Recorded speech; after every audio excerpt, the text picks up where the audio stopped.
CGP Angkatan 8 Kabupaten Pasaman Barat. Hari ini saya akan melakukan pra-observasi dengan rekan sejawat saya yang bernama Leni Kurniati, biasa dipanggil Leni. Oke, ini merupakan rekan sejawat saya yang mengajar di kelas 3. Inilah pra-observasi yang saya lakukan. Bagaimana kabar Bu Leni hari ini, Bu Leni? Alhamdulillah sehat, Bu Esi.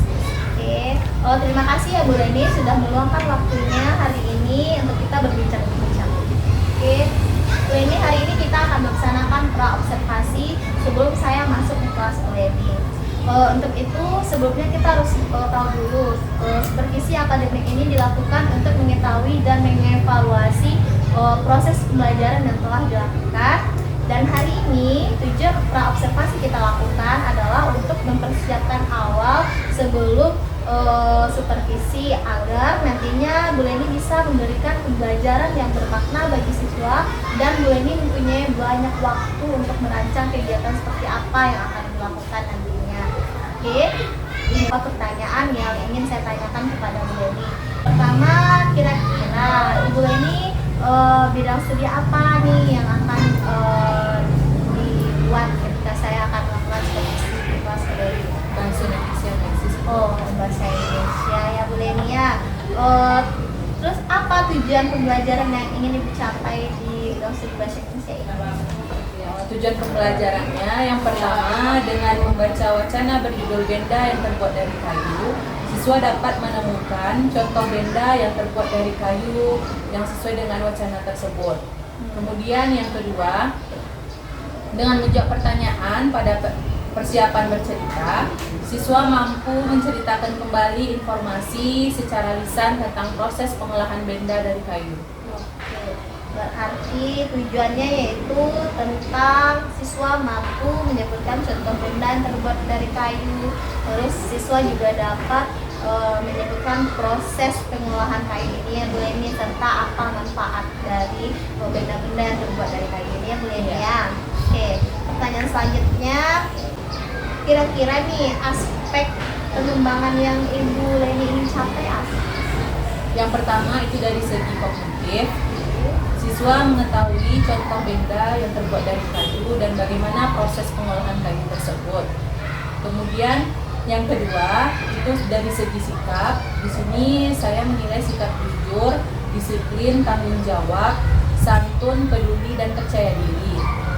Yang ketiga dari segi keterampilan, siswa dapat mengetahui atau membedakan mana yang benda dari kayu atau benda yang bukan dari kayu, serta kegunaan dari benda tersebut. Oke, berarti nanti siswa akan dituntut aktif dalam pembelajaran yang akan dilakukan ya Bu Leni ya. Oke, pertanyaan selanjutnya Bu Leni, strategi seperti apa yang ingin dipersiapkan nantinya?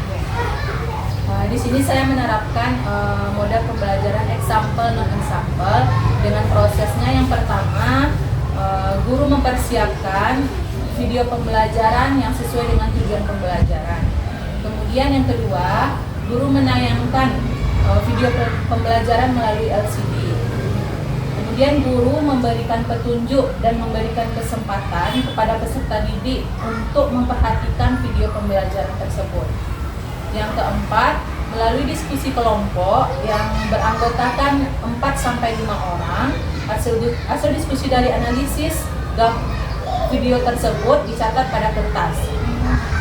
Kemudian yang kelima, setiap kelompok diberikan kesempatan untuk membacakan hasil diskusi mereka tersebut. Yang keenam, hasil diskusi peserta didik, guru mulai menjelaskan materi sesuai dengan tujuan pembelajaran tersebut. Wah, menarik sekali nih Bu Leni. Jadi saya tidak sabar nih untuk segera melakukan supervisi ke kelas Bu Leni. Nah, kira-kira kapan nih Bu Leni saya bisa masuk ke kelas Bu Leni untuk melakukan supervisi akademik? Insya Allah di minggu depan Bu Esi di jam ketiga tanggal 20 September. Berarti hari Rabu minggu depan ya Bu Leni Hari ya? Rabu minggu depan. Oke, baiklah Bu Leni. Insya Allah Bu Leni saya akan masuk ke kelas Bu Leni ya untuk melakukan supervisi akademik. Nah Bu Leni, apa yang Ibu dapatkan dari kegiatan pra-observasi kita ini? Di sini saya mendapatkan gambaran bagaimana proses yang akan saya lakukan di dalam kelas. Mulai dari persiapannya bagaimana, yang pertama yaitu persiapan mengenai RPP, media pembelajaran, kemudian video pembelajarannya, dan LKPD-nya. Oke, Bu Eni. Sangat menarik sekali ya Bu Eni diskusi kita hari ini. Oke Bu Eni, terima kasih ya atas waktunya hari ini, dan sampai jumpa lagi di minggu depan ketika saya masuk untuk supervisi di kelas berikutnya. Baik, demikianlah pra observasi yang saya lakukan.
Tujuan pembelajaran kita hari ini yang pertama dengan membaca wacana berjudul Benda Terbuat dari Kayu, kamu dapat menemukan kosakata baru yang terdapat dalam wacana.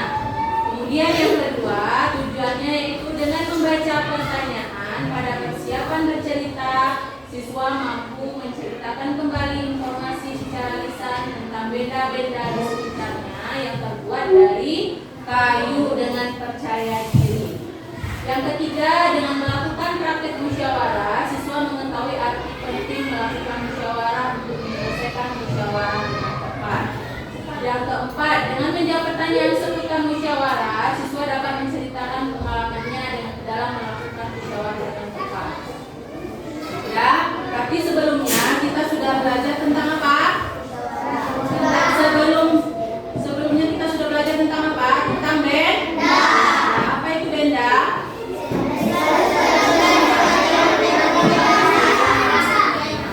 Contoh benda mati di kelas kita apa saja?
Kita belajar di tema 3, benda di sekitarku, subtema 1, aneka benda di sekitarku, pembelajaran yang ketiga. Mari adik-adik kita belajar dengan penuh semangat. Kertas di sekitar kita. Banyak benda yang terbuat dari kertas, seperti buku tulis yang biasa digunakan. Contoh lainnya ada tisu, kardus, dan koran juga terbuat dari kertas. Kayu adalah bahan dasar untuk membuat kertas. Pembuatan kertas dilakukan secara bertahap di pabrik. Kayu-kayu besar adik-adik dipotong hingga sebesar korek api. Setelah itu, kayu dipanaskan hingga menjadi bahan yang lunak seperti bubur. Bubur inilah yang disebut bubur kertas atau pulp. Nah, ini adalah gambarnya adik-adik. Jadi awalnya kayu itu dipotong menjadi kecil-kecil adik-adik, lalu dipanaskan hingga menjadi seperti bubur ini. Nah, bubur kertas ini disebut dengan pulp. Proses selanjutnya, pulp diberi warna dan disaring hingga kandungan airnya habis. Pulp yang sudah kering meninggalkan ampas berupa serat selulosa yang saling terkait. Kemudian serat selulosa ini digiling hingga pipih menjadi seukuran kertas yang diinginkan. Cobalah adik-adik menulis di atas kaca. Apakah hasil tulisanmu di atas kaca seperti di kertas? Kertas itu memiliki sifat dapat menyerap air adik-adik. Kertas dapat menyerap tinta atau tinta di permukaan kita ya itu dengan baik. Dengan demikian, semua yang kamu tulis di kertas dapat dibaca dengan jelas. Nah, itu tadi runutan bagaimana membuat kertas adik-adik. Perhatikan benda-benda di sekitar adik-adik. Coba adik-adik sebutkan nama benda yang terbuat dari kertas.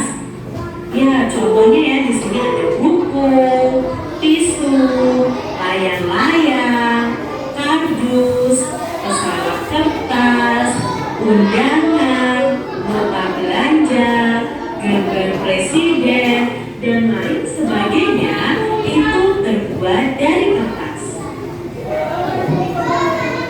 Sebuah fakta menunjukkan adik-adik kalau kita menghemat 1 ton kertas. 1 ton itu ada berapa kilo adik-adik? 1 ton itu ada 1000 kilogram. Berarti kita sudah menghemat 13 batang pohon besar. Wah, fakta yang luar biasa ya. Apa yang bisa kita lakukan untuk menghemat kertas? Di situ kita sudah melihat tadi proses pembuatan kayu. Yang pertama tadi bagaimana? Yang pertama caranya bagaimana tadi? Apa? Batang kayu dipotong. Kemudian yang kedua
ketiga, piring untuk apa? Untuk makan. Yang keempat, gelas kegunaannya untuk. Yang kelima, meja ya. Meja kegunaannya apa? Belajar.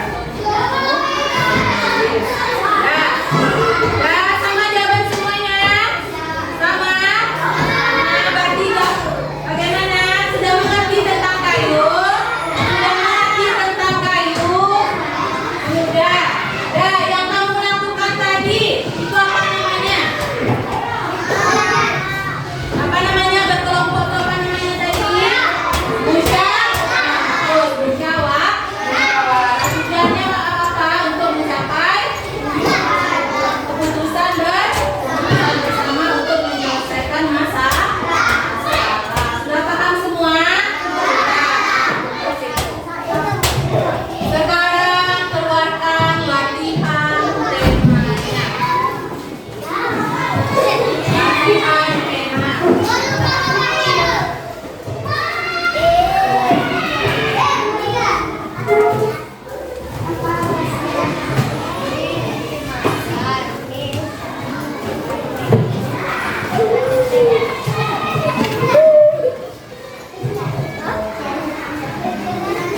Jumpa kembali dengan saya Esis Kahyuli SPD, calon guru penggerak Angkatan 8 Kabupaten Pasaman Barat.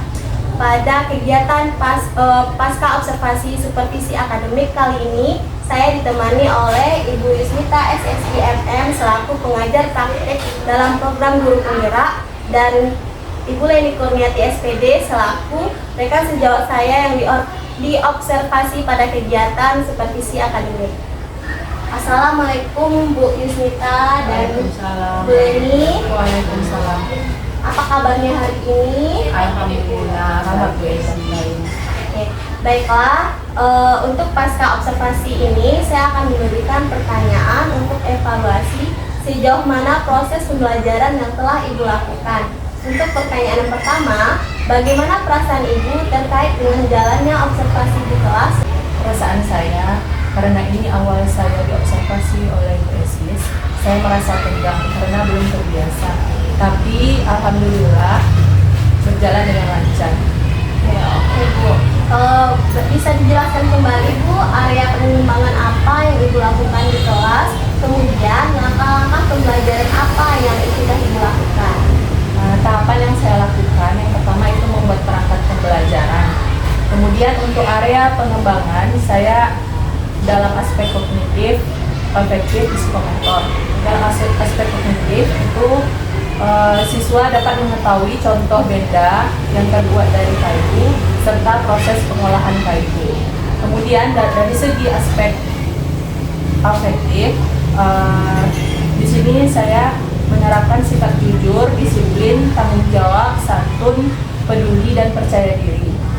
Kemudian dalam aspek psikomotor, siswa dapat menyebutkan contoh benda yang terbuat dari kayu serta dapat menjelaskan manfaat benda yang terbuat dari kayu. Baiklah. Nah, menurut Ibu, sejauh mana area pengembangan tadi? Apakah sudah berhasil atau belum? Menurut saya, alhamdulillah sudah berjalan dengan baik, namun ada beberapa kekurangannya, Bu Esis. Oh, kekurangan atau kendala seperti apa yang Ibu hadapi ketika proses pembelajaran berlangsung di kelas Ibu? Kekurangan atau kendala yang saya hadapi yaitu ada beberapa siswa yang kurang aktif atau kurang terlibat dalam pembelajaran di kelas.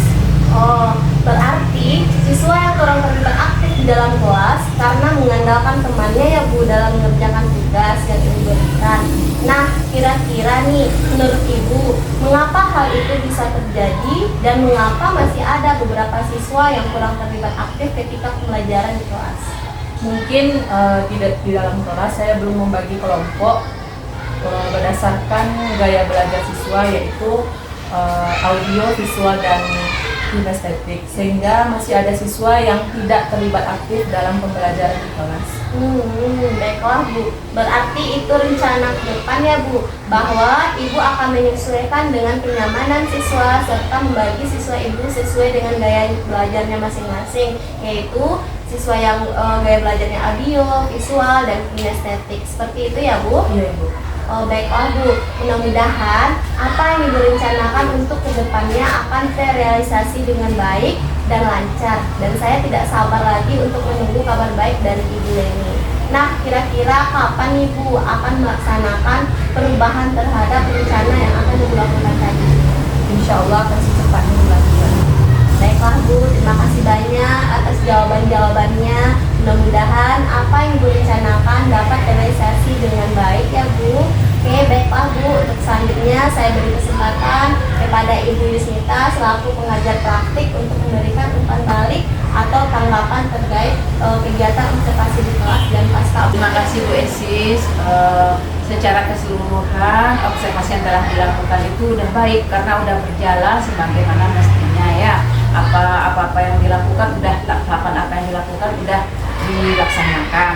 Tapi terlihat masih ada beberapa siswa yang masih kurang aktif sehingga terlihat siswa itu tidak nyaman dalam pembelajaran. Di sini kita nampak ya, kenapa, apa penyebab siswa itu kurang aktif, tidak nyaman dalam pembelajaran. Mungkin untuk mengatasinya tadi udah Ibu dengar tadi, mungkin ada siswa itu dikelompokkan Nah, jadi dibuat kelompoknya, jadi kelompok yang mana yang audio atau apa, jadi siswa itu akan lebih nyaman dengan kondisi yang dibuat seperti itu. Mungkin itu saja yang kurang bagi tadi dari observasi Ibu lihat tadi.